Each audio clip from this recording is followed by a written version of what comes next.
Guys thumbnail দেখে বুঝতে পেরেছেন আজকের ভিডিও কি সম্পর্কে হতে চলেছে। আসলে বাংলাদেশ সার্ভার আসার পরে আমরা যেসব সমস্যার সম্মুখীন হচ্ছি তা নিয়ে অনেকেই অনেকবার অভিযোগ করেছিলেন।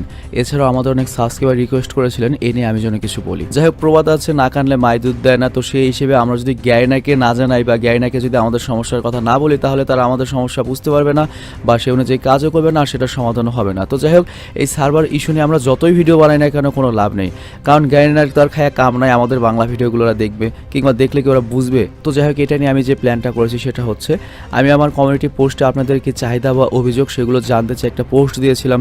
তো সেখানে আপনারা আপনাদের সমস্যার কথা বলেছেন। তো সেখানের মধ্যে থেকে যেগুলো যৌক্তিক সেগুলো নিয়ে আমি ইংরেজিতে একটা অভিযোগ বা চাহিদাপত্র বানিয়েছি। তো সেই অভিযোগপত্রটিতে কী কী লেখা রয়েছে সেটা আমি এই ভিডিওর মাধ্যমে বলতে চলেছি। তো আপনাদের যেটা কাজ হবে সেই অভিযোগপত্রটি আমি ডিসক্রিপশন এবং কমেন্টে পিন করে দেবো। আপনারা জাস্ট সেখান থেকে অভিযোগপত্রটি কপি করে আপনারা গ্যারিনার মেল সেন্ড করবেন। আর শুধুমাত্র গ্যারিনার মেল নয়, গ্যারিনার যে অফিসিয়াল ইনস্টাগ্রাম রয়েছে, ফেসবুক পেজ রয়েছে বা ইউটিউব চ্যানেল রয়েছে সেখানেও কিন্তু আপনারা স্প্যাম করতে পারেন। তো কথা না বাড়িয়ে চলুন আমরা সেই অভিযোগপত্রটা দেখে আসি সেখানে কি কি লেখা হয়েছে। যাই হোক, ইংরেজিতে এই অভিযোগপত্রটি তৈরি করতে আমাকে সহায়তা করেছে আমেরিকান প্রবাসী রিক, আর সাথে ছিল এক্সট্রিম রাব্বি। তো কি লেখা ছিল ওখানে, যাই হোক ইন্ট্রোডাকশনে কি লেখা রয়েছে আমি সেটা বলছি না, আমি শুধুমাত্র যে ডিমান্ড বা যে প্রবলেমগুলো সেগুলো বলছি। তো প্রথম ইস্যুটাই হচ্ছে পিং ইস্যু। আর পিং ইস্যুর মধ্যে রয়েছে হেভি পিং, মানে অনেক বেশি পিং থাকে। আরেকটা হচ্ছে ফেক পিং। ফেক পিং মানে হচ্ছে পিং দেখাচ্ছে 17 কিন্তু কাজ করছে 300 আপ। আর দ্বিতীয় সমস্যাটা ছিল হচ্ছে রিডিউস ডায়মন্ড প্রাইস, মানে এই প্রাইসটাকে আমরা কম্পেয়ার করতে বলেছি অন্যান্য সার্ভারে বা অন্যান্য দেশে যেরকম প্রাইস রয়েছে সেই হিসেবে আমাদের টাকার মানের সাথে ডায়মন্ড প্রাইসটা সেরকম রাখা উচিত। আরেকটা ব্যাপার হচ্ছে need an easy way to buy air drop or diamonds from Garena directly using Bangladeshi mobile banking system. মানে গ্যারিনা থেকে সরাসরি যেন আমরা ডায়মন্ড বা এয়ার ড্রপ নিতে পারি বাংলাদেশের মোবাইল ব্যাঙ্কিং সিস্টেম যেরকম বিকাশ রয়েছে, রকেট রয়েছে বা নগদ রয়েছে সেগুলোর মাধ্যমে। আর 3 নম্বরটা ছিল make a limit of diamonds waste in Plinko and other events. আর এর সাথে ব্র্যাকেটে লেখা হয়েছে no unlimited diamond events, it makes social problems, kids are having problem with their families, as a result parents are forcing to forbid free fire in Bangladesh। মানে হচ্ছে কি এই ধরনের আনলিমিটেড ডায়মন্ডের ইভেন্ট দিলে যেটা হয়, কেউ 400 ডায়মন্ডে পাচ্ছে, কেউ 1000 ডায়মন্ড করে পাচ্ছে না।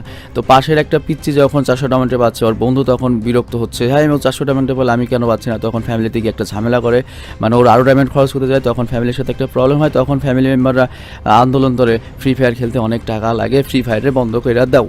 তো এর জন্য আমি ওটা ওদের নোটিফাই করলাম আর কি। আর 4 নম্বরটা হচ্ছে good events according to our national and religious occasions. মানে আমাদের ন্যাশনাল, আমাদের জাতীয় যে ইভেন্টগুলো আছে বা আমাদের ধর্মীয় যে ইভেন্টগুলো আছে, ফর এক্সাম্পল ঈদ, শারদীয় পূজা, এগুলোর জন্য স্পেশাল ইভেন্ট আনতে হবে। এটা কিন্তু সব দেশেই হয়, তবে একেবারে দেয় না বলে মিথ্যে কথা হবে, কিন্তু যেটা দেয় এটা একেবারে হাস্যকর ভাই, খুবই হাস্যকর। আমি আরব সার্ভার ইভেন্ট দেখছি বা অন্যান্য ইন্ডিয়ান সার্ভারের পূজার যে ইভেন্টগুলো দেখছি সেই হিসেবে, বা দিওয়ালির যে ইভেন্টে আমাদের কিছুই দেওয়া হয় না সেই হিসাবে।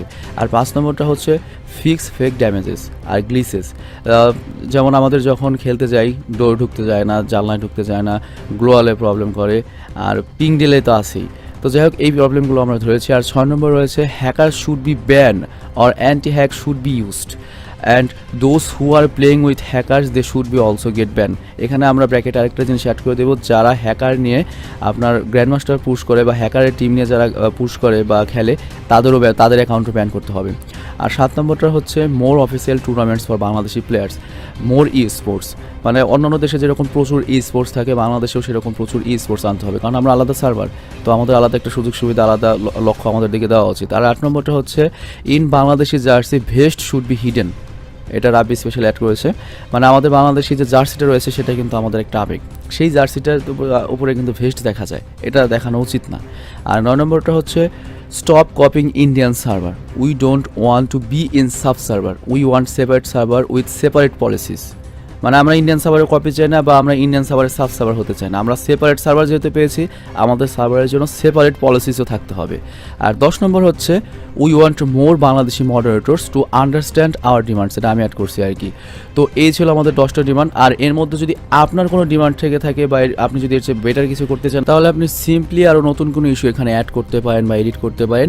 আর সেটা আপনি ওই গ্যারিনার মেল বলেন, গ্যারিনার ফেসবুক পেজ বলেন বা ইউটিউব চ্যানেল বা ইনস্টাগ্রাম সব জায়গায় স্প্যাম করতে পারেন। সেটা হতে পারে পোস্টে ওদের মেসেজ করতে পারেন বা যে কোনোভাবে আপনাদের ছড়াতে হবে, গ্যারেন্টার পর্যন্ত পৌঁছাতে হবে। তো যাই হোক, এই ইস্যুগুলো নিয়ে কিন্তু আমাদের আরও ইউটিউবাররা কাজ করছে। তো আমিও তাদের সাথে থাকবো, আপনারাও তাদের পাশে থাকবেন, আর আমরা সবাই মিলে প্রবলেমটা অবশ্যই ফিক্স করতে পারি। আরেকটা কথা মনে রাখবেন, না কানলে মায় দুধ দেয় না। তো আমরা যদি আমাদের সমস্যাগুলো নিয়ে কথা না বলি, এই সমস্যার সমাধান কিন্তু কেউ করে দেবে না। আর আমরা কথায় কথায় শুধুমাত্র ইউটিউবারদের দোষ দিই। ইউটিউবারদের ক্ষমতা কতখানি? ইউটিউবারদের অ্যাকচুয়ালি ক্ষমতা কতখানি? ইউটিউবার জাস্ট আপনাদের এক জায়গায় করতে পারে, এর বেশি কোনো ক্ষমতা নেই। তো এই সমস্যা নিয়ে সমাধান করতে পারে অনলি বাংলাদেশের যে মডারেটর রয়েছে তারা, কারণ তারা বাংলা বোঝে, তারা বাংলাদেশের মানুষের ডিমান্ড বোঝে। আর আমি আশা করছি তারা অবশ্যই এটা নিয়ে কাজ করবে এবং আমাদের সমস্যাটির খুব শীঘ্র সমাধান হবে।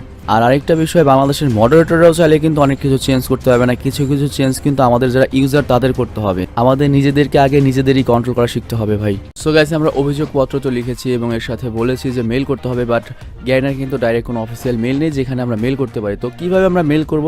তো আমরা সিম্পলি আমাদের গেম ওপেন করব, তারপর আমরা যাব হচ্ছে এই সেটিংসে যাওয়ার পর এখানে যাব কাস্টমার সার্ভিসে যাওয়ার পর যাব সাবমিট রিকোয়েস্টে যাওয়ার পর ক্লিক করার পর এখানে আমরা বাংলাদেশ সিলেক্ট করব। বাংলাদেশ সিলেক্ট করার পরে বাকি অপশনগুলো আসবে। এখানে লেখা রয়েছে ইওর ইমেল অ্যাড্রেস, এখানে আপনি আপনার ইমেল অ্যাড্রেস দেবেন, এখানে আপনার ফ্রি ফায়ার আইডি দেবেন, এখানে আপনার গেমে কী নাম সেটা দেবেন, আর এখানে আমরা কোন ইস্যু নিয়ে কথা বলছি, টাইপ অফ রিকোয়েস্ট, এখানে আপনি টাইপ অফ রিকোয়েস্ট কী দিন গেম কনসার্ন দিয়ে দিই, গেম কনসার্ন। আর এখানে হোয়াট কাইন্ড অফ প্রবলেম আমরা টেকনিক্যাল ইস্যু দিয়ে দিলাম ডাইরেক্ট, এখানে টিক দিয়ে দেবো। আর এখানে আমরা যে ওই যে প্রবলেমগুলো, যে আর্টিকেলটা আমরা লিখেছি, যেটা আমি ডিসক্রিপশনে বা কমেন্টে পিন করে দিয়েছি, সেটা আপনি কাইন্ডলি এখানে পেস্ট করে দেবেন। পেস্ট করে দেওয়ার পরে এখানে একটা টিক দিয়ে দেবো। আর এইখানে যে একটা ফাইল বা একটা স্ক্রিনশট দেওয়ার সিস্টেম দিয়েছে, আপনি স্ক্রিনশটে জাস্ট বাংলাদেশের একটা পতাকা ইচ্ছা দিতে পারেন, নাও দিতে পারেন। মানে বাংলাদেশের পতাকাটা দিলে হবে কি, সেটা একটা হাইপ ক্রিয়েট করবে যে বাংলাদেশের এই সার্ভার থেকে আসছে, তবে এটা না দেওয়াই ভালো, এটা আপনার টোটাল ইচ্ছা। তারপর আমরা এখানে সাবমিট করে দেবো। তো সার্ভার এই প্রবলেমকে নিয়ে আমরা শুধুমাত্র এটুকুই করতে পারি, এর বেশি কিছু করার আমাদের সাধারণ মানুষের পক্ষে ক্ষমতা নেই। তো এই জন্য আপনাদের জন্য স্পেশাল ভিডিওটা তৈরি করা, আর এটা নিয়ে আমার সর্বোচ্চ ক্ষমতা আছে এই কাজটুকু করার, মানে আপনাদের সবাইকে এক জায়গা করে সঠিক একটা ডিরেকশন দেওয়ার ক্ষমতাটাই আমার আছে, আর আমি সেটাই করার চেষ্টা করেছি। তো যাই হোক, এই পদক্ষেপটা সম্পর্কে আপনার মতামত কমেন্টে অবশ্যই জানাবেন। ভালো থাকবেন, সুস্থ থাকবেন, টেক কেয়ার, আল্লাহ হাফেজ।